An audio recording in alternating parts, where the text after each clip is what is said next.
Terima kasih Sana udah klik video ini dan selamat datang di channelnya Kiara Desman. Baa kabar hariko Sana, lai sehat, mudah-mudahan sehat sadonyo ya Sana. Menjual tanah pusaka adalah tindakan yang tabu di kalangan masyarakat Minangkabau Sana. Nggak ada kebanggaan bagi orang Minang jika menjual harta pusaka. Ada istilah harato pusako dalam adat masyarakat Minangkabau Sana. Harato pusako atau harta pusaka ini terbagi menjadi dua, yaitu harato pusako tinggi dan harato pusako rendah. Keduanya memiliki makna yang berbeda Sana. Selain memiliki makna, keduanya juga memiliki perbedaan. Nah Sana, di video kali ini aku mau ngebahas antara pengertian dan perbedaan antara harato pusako rendah dan harato pusako tinggi. Mungkin banyak ya Sana di antara anak-anak muda Minang yang kurang paham sepenuhnya tentang pengertian dan perbedaan dari harato pusako rendah dan harato pusako tinggi. Makanya di video kali ini aku mau ngasih informasi tentang harato pusako rendah dan harato pusako tinggi ini Sana. Kalau Sana penasaran dengan pembahasan videoku kali ini, tonton videonya sampai habis ya Sana.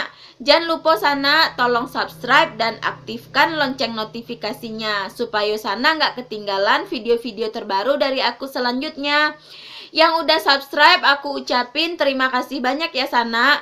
Karena subscribe dari Dunsana Sadonyo itu bermanfaat banget untuk membangun channel aku yang masih kecil ini Sana.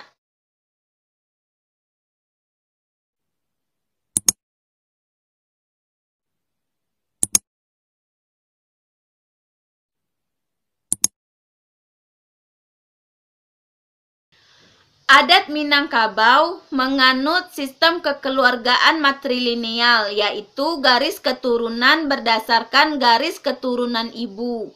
Asas-asas hukum waris yang bersandar pada sistem kemasyarakatan Minangkabau adalah asas unilateral atau asas kolektif. Asas unilateral yaitu kewarisannya berdasarkan pada satu garis keturunan, yaitu garis keturunan kekeluargaan ibu atau matrilineal, dan harta warisannya diturunkan dari nenek ke ibu lalu ke cucu perempuan. Asas kolektif yang berarti bahwa harta pusaka tersebut diwarisi secara bersama-sama Sana. Nggak dapat dibagi kepemilikannya, tetapi hanya penggunaannya yang dapat dibagi. Sistem kewarisan di Minangkabau menganut sistem kewarisan kolektif. Dalam adat Minangkabau dikenal istilah harato pusako atau harta pusaka, yang berarti sesuatu yang bersifat material yang dimiliki seseorang atau sekelompok orang, yang jika kematiannya dapat beralih kepada orang lain. Pembagian harta pusaka dalam masyarakat Minangkabau terbagi menjadi dua Sana, kayak yang aku bilang tadi, yaitu harato pusako tinggi dan harato pusako rendah. Harato pusako tinggi merupakan hak bersama seluruh kaum. Masing-masing anggota kaum tidak dapat memilikinya secara pribadi, tetapi dapat mengambil manfaat daripadanya secara hak pakai yang pemakaiannya diatur oleh penghulu dari kaum tersebut. Sedangkan harta pusaka rendah merupakan harta yang diperoleh seseorang melalui proses pewarisannya yang asal-usulnya jelas atau pasti Sana. Jadi, apakah hukum kewarisan dalam adat Minangkabau bertentangan dengan hukum Islam? Ya, enggak dong Sana. Menurut Yelia Natasha Winstar dalam artikelnya yang berjudul Pelaksanaan Dua Sistem Kewarisan pada Masyarakat Adat Minangkabau menyatakan, pasca masuknya Islam, masyarakat Minangkabau melaksanakan dua sistem kewarisan, yaitu untuk harta pusaka tinggi diwariskan dengan sistem kewarisan kolektif matrilineal, dan untuk harta pusaka rendah diwariskan dengan sistem kewarisan individual bilateral. Jadi, dengan ini sana, hukum adat dan agama Islam di Minangkabau tidaklah bertentangan. Tetapi agama Islam menyempurnakan adat Minangkabau. Jadi, tidak hanya menganut hukum adat dalam pewarisannya, masyarakat Minangkabau juga menganut hukum Islam dalam hal kewarisan. Karena masyarakat Minangkabau menganut falsafah adat basandi syara basandi kitabullah. Harta warisan di Minangkabau disebut dengan harta pusako terbagi menjadi dua, harato pusako tinggi dan harato pusako rendah. Harato pusako tinggi atau harta pusaka tinggi terdiri dari dua jenis sana, yaitu yang pertama benda berwujud yang disebut pusako, dan yang kedua adalah harta yang tidak berwujud atau imaterial yang disebut dengan sako yang berasal dari nini atau nenek moyang sana. Harta yang digolongkan ke dalam harta pusaka tinggi adalah harta yang telah diwariskan secara turun-temurun, yang biasanya sudah melalui beberapa generasi. Harta pusaka tinggi, pusako diwariskan dari nenek ke ibu dan dari ibu ke anak perempuannya.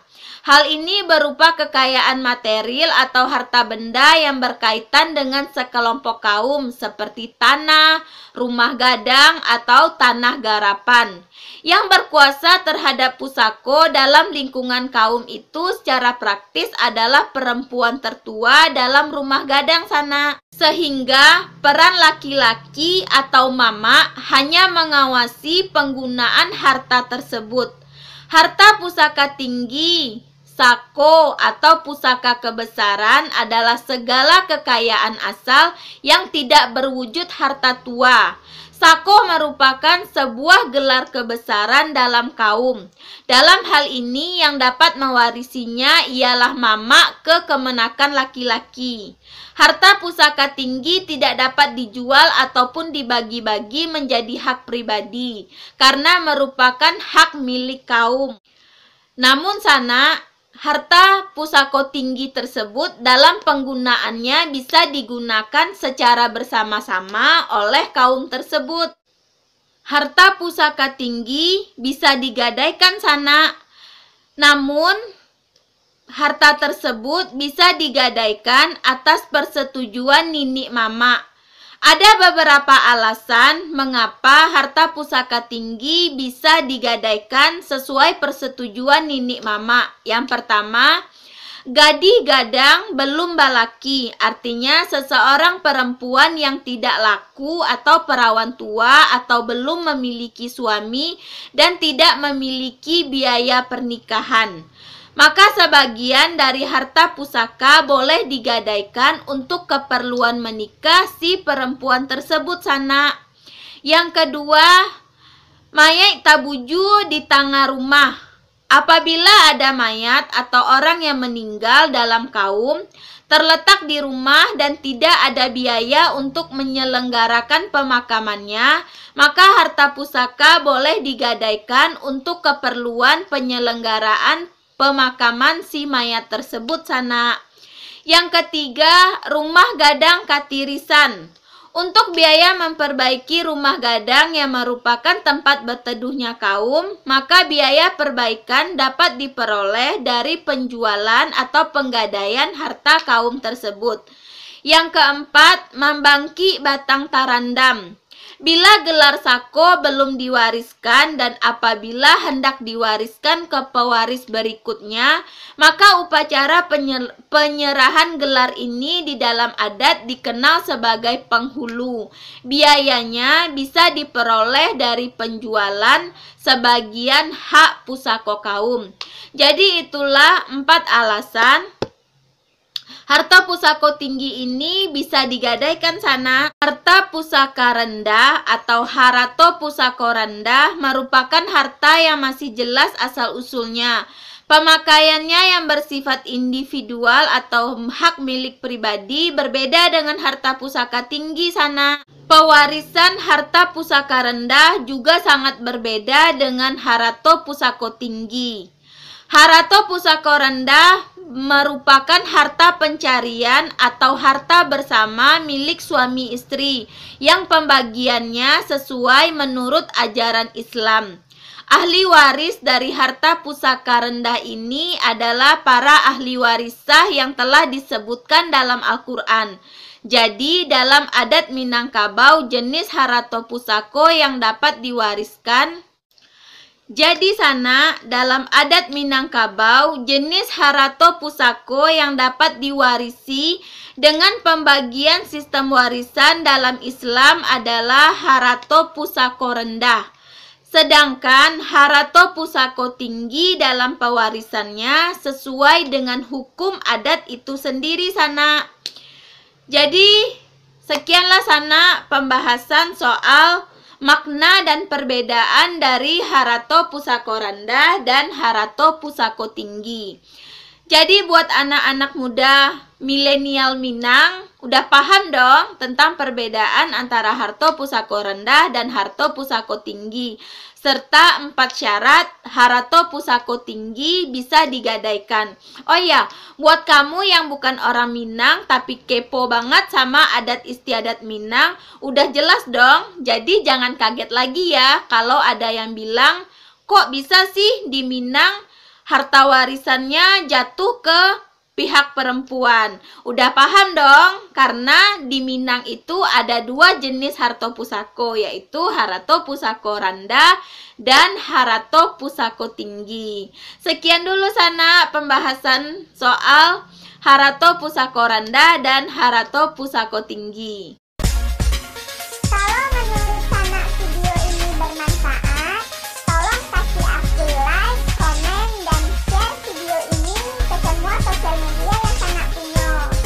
Jangan lupa Sana sekali lagi, tolong subscribe. Sampai ketemu di video aku selanjutnya ya Sana. Ranah Minang, Rancak Bana. Assalamualaikum warahmatullahi wabarakatuh.